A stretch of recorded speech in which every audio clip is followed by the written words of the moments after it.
How many times do you tell yourself, I really should be writing? And then my next question is, how's that working out for you?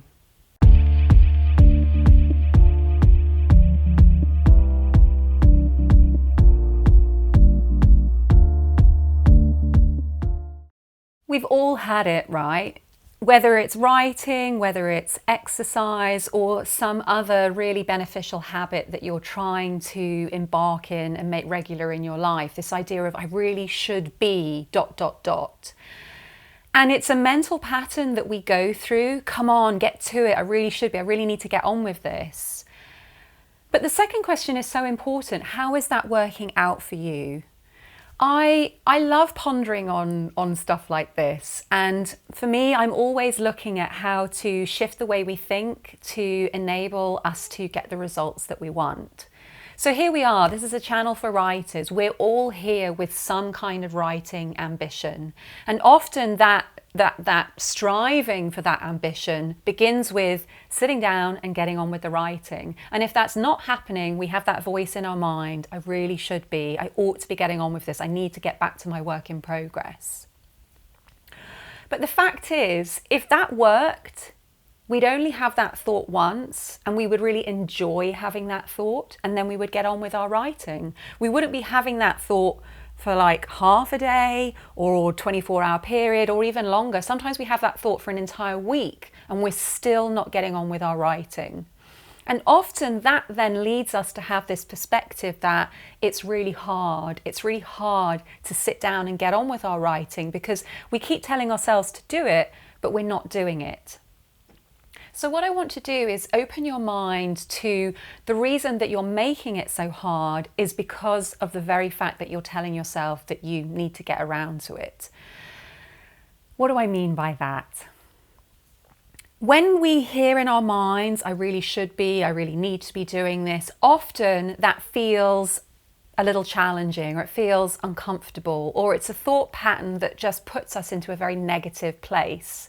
And quite literally what's happening is it's creating a shortcut through our memories, and it's taking us back to times when we were at school, or back to times when we were young and our parents were telling us things like, you need to clean your room, or you need to get on with your homework.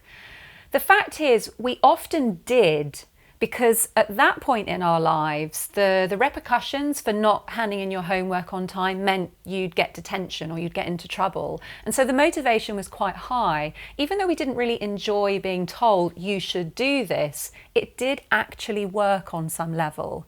And so what's happened is our brain has logged that as something that's effective. But then, of course, we become a teenager and we start to learn about things like it's actually quite fun to break rules, and it's actually quite fun not to do what we're told.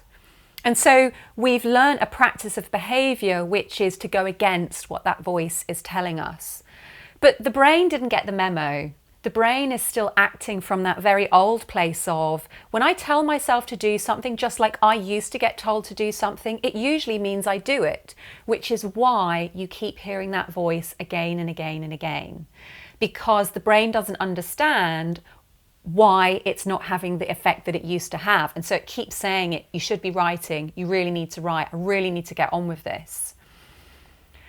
So that's why we're in that cycle, because it's basically triggering this place of frustration or negativity, and that is so not the headspace that we want to be in when we want to write. And so often we then just don't feel in the mood. As soon as we hear that voice that says I should be writing, we almost get this physical flush through our body of, well, that's really gone and done it, because now I absolutely don't feel in the mood to write.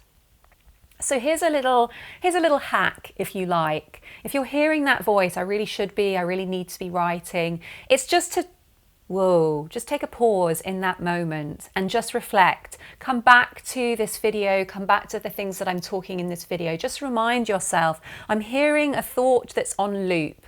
I'm hearing something that isn't going to give up. And so what you do is when you hear that thought, you can start to do something slightly different. So rather than think this means I need to be writing, what you can do is when I hear this thought, it's a reminder to think about my writing in a really good way. So it doesn't mean that you actually have to start writing. It just means start thinking about your writing in a really good way. Start thinking about where your writing is going to take you. Start thinking about what's going to happen when you finish this novel or you finish this screenplay. What opportunities are going to come as a result of it? What doors are going to open? And that way, you're using that thought to trigger you into a really positive stream of actions and thoughts and behaviours.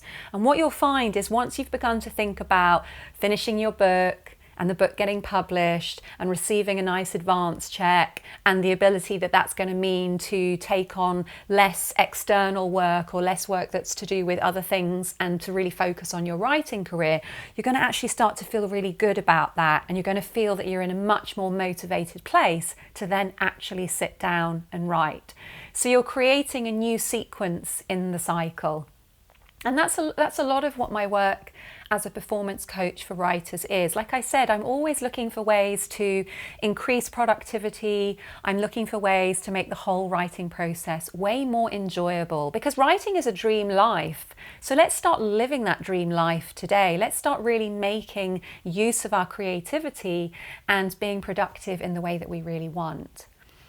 If you haven't subscribed yet, that's exactly what we're doing on this channel. It might be your first time here. There are 2 videos every week where I really take you into these principles, and I really do my best to guide you in a place of writing and working that feels good, and where those writing habits get to a place where they're really irresistible.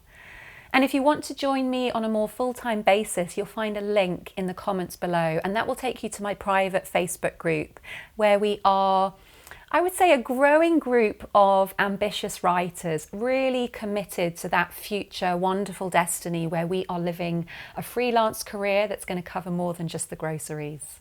So I really hope you join me in the Facebook group, and looking forward to seeing you next Monday here on the sofa.